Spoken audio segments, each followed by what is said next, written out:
Hello बच्चों, let's see this question. So the question says that displacement of a particle moving on a circular path when it makes 60 degree at the center is option A 2r, option B r, option C root 2r and option D is none of this. Okay, तो चलिए बच्चों इस question को हम start करते हैं।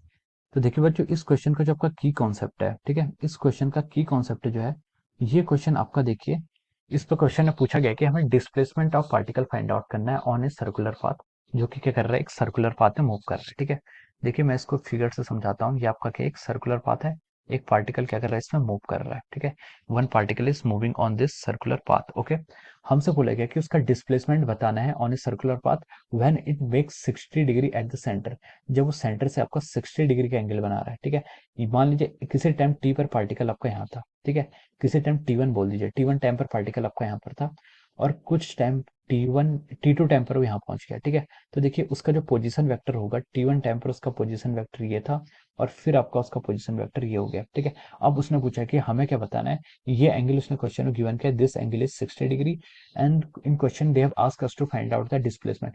Displacement हमें पता करना है यहाँ पर। ठीक है, यहाँ पर हमें क्या फाइंड आउट करना है, डिस्प्लेसमेंट पता करना है। तो डिस्प्लेसमेंट क्या होता है, फाइनल पोजीशन और इनिशियल पोजीशन के बीच का जो डिस्टेंस होता है वो आपका डिस्प्लेसमेंट होता है। तो देखिए जो इसमें डिस्प्लेसमेंट होगा उसका डिस्प्लेसमेंट क्या होगा, शॉर्टेस्ट पाथ। ठीक है, तो ये जो पाथ है आपकी, जो स्ट्रेट लाइन पास हो रही है, this straight line will be the displacement. ये क्या होगा, इसका डिस्प्लेसमेंट होगा। ठीक है, मान लीजिए ये आपका ओरिजिन है और जहां से उसने स्टार्ट किया ये ए पॉइंट था और जहां पर खत्म किया वो पॉइंट बी है। ठीक है, हमें यहाँ पर ये बताना है। ठीक है, अब हमें ये ए बी लेंथ को पता करना है। ठीक है, ये ए बी जो स्ट्रेट लाइन है, ये आर्क नहीं है। ठीक है, ये स्ट्रेट लाइन है, इसे हमें फाइंड आउट करना है। ठीक है, अब देखिए यहाँ पर आप देखिए हम इस क्वेश्चन को जो सॉल्व करेंगे, ये क्वेश्चन अब आपका फिजिक्स का नहीं रह गया। दिस क्वेश्चन बिलोंग्स टू अब ज्योमेट्री।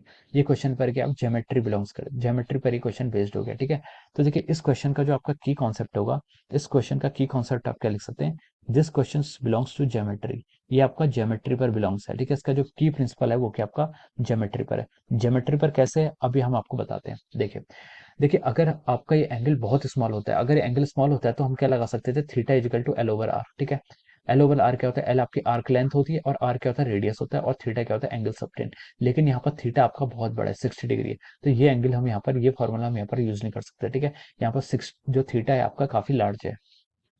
अब इसको क्वेश्चन को करेंगे कैसे। ठीक है, अब देखिए हमें ये ए बी साइड पता लगानी है। तो देखिए इसमें हमें क्वेश्चन में थोड़ी सी हेल्प ये है कि जो आपका ओ ए लेंथ है ये आपकी ओ बी लेंथ के इक्वल है। देखिए क्योंकि ये क्या आपकी रेडियस है, ये अगर आर है तो ये भी रेडियस है, तो ये भी आपकी क्या हो जाएगी, आर हो जाएगी। It's okay. तो देखिए ये साइड आपकी ओ बी साइड आर है और ओ ए साइड ये भी आर है। ठीक है, अगर देखिए दो साइड आपस में इंटरसेक्ट करती हैं सेंटर पे, तो जो उनका एंगल बनता है, this angle will also be equal. ये दोनों एंगल क्या होंगे, आपके इक्वल एंगल होते हैं। ठीक है, जो आपका ये एंगल होगा ये और ये एंगल, ठीक है, जो आपका क्या बनना है, ए पॉइंट पर बनना है और बी पॉइंट पर एंगल बनना है विद दिस डिस्प्लेसमेंट लाइन, ये एंगल आपके इक्वल हो जाएंगे। ठीक है, तो देखिए ये एंगल इक्वल होंगे, तो देखिए ये एंगल ऑलरेडी आपका 60 है, तो इन दोनों एंगल्स को भी 60 60 हो जाएंगे। ठीक है, तो हम लिख सकते हैं कि यहाँ से आपका जो एंगल ओ ए बी है, इट, और जो आपका एंगल ओ बी ए है, ये दोनों एंगल के आपके 60 डिग्री से इक्वल एंगल हो जाएंगे। क्यों हुए, क्योंकि आपकी साइड ओ ए और ओ बी इक्वल थी। तो ये देखिए ये हमारे ट्रायंगल्स की प्रॉपर्टी होती है। ठीक है, ये हमारी ट्रायंगल की प्रॉपर्टी होती है। ठीक है, अब देखिए ये आपका 60 हो गया, ये आपका 60 हो गया। तो अब आपको क्या फाइंड आउट करना है, आपको यहाँ से A B length find out करनी है। आपको यहाँ पर क्या फाइंड आउट करना है, we need to find out here ये ए बी लेंथ। ठीक है, तो देखिए ये आर है, ये आर है, ये एंगल 60 है, तो हम कह सकते हैं कि जो आपकी ए बी लेंथ होगी ये भी आपकी आर होगी, क्योंकि ये क्या बन गया, this is become now become a equilateral triangle. हम बोल सकते हैं कि जो आपका ट्रायंगल ओ ए बी है, ठीक है, ट्रायंगल ओ ए बी, ये किस टाइप का ट्रायंगल है, this triangle is an equilateral triangle. कौन सा ट्रायंगल है, इक्विलेटरल ट्रायंगल, इसे हम इक्विलेटरल ट्रायंगल बोल सकते हैं। इक्विलेटरल ट्रायंगल की प्रॉपर्टी क्या होती है, all the sides are equal, सारी साइड्स इक्वल होती हैं and the sides are making an angle of 60 degree with each other. हर साइड्स से जो एंगल होता है वो आपका 60 डिग्री हो जाता है। ठीक है, तो सारी प्रॉपर्टीज ने प्रूव करी, तो हमने बोल दिया कि ये ट्रायंगल्स क्या हो गया, आपका इक्विलेटरल ट्रायंगल हो गया। तो अगर इक्विलेटरल ट्रायंगल हो गया है, तो जो आपकी ए बी लेंथ थी, जो हमें फाइंड आउट करने को बोला था, वो लेंथ कितनी होगी आपकी, एक ए बी जो लेंथ है वो आपकी इसकी रेडियस के इक्वल होगी, और इसकी रेडियस क्या है, क्वेश्चन में आपको गिवन है when it's make 60 degree at the centre. ठीक है, क्वेश्चन में गिवन नहीं, तो उसकी रेडियस आपकी आर है, तो इसके रेडियस के इक्वल हो जाएगा। ठीक है, तो हमने इसके रेडियस को ये हम बोल सकते हैं कि यहाँ पर आपका कैपिटल आर और स्मॉल आर क्या है, गिवन है, ठीक है, कैपिटल आर स्मॉल आर क्या इक्वल है, तो हम बोल सकते हैं जो उसकी लेंथ होगी, जो ए बी लेंथ होगी, यानी कि जो डिस्प्लेसमेंट आ रहा है, ये आपका क्या जाएगा, आर के इक्वल आ जाएगा, ठीक है। So this will be our right answer of this question, ठीक है।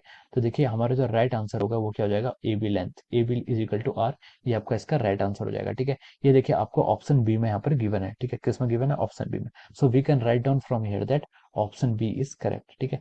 तो हम यहाँ से बोल सकते हैं कि जो आपका ऑप्शन बी है वो क्या आपका करेक्ट है, option B is correct, okay. So option B will be our right answer here, okay. अगर आर आपकी यहाँ पर रेडियस है सर्कुलर पाथ की, तो आपका ऑप्शन बी क्या है, करेक्ट है। So I hope you all understood this concept. All the best and thank you so much.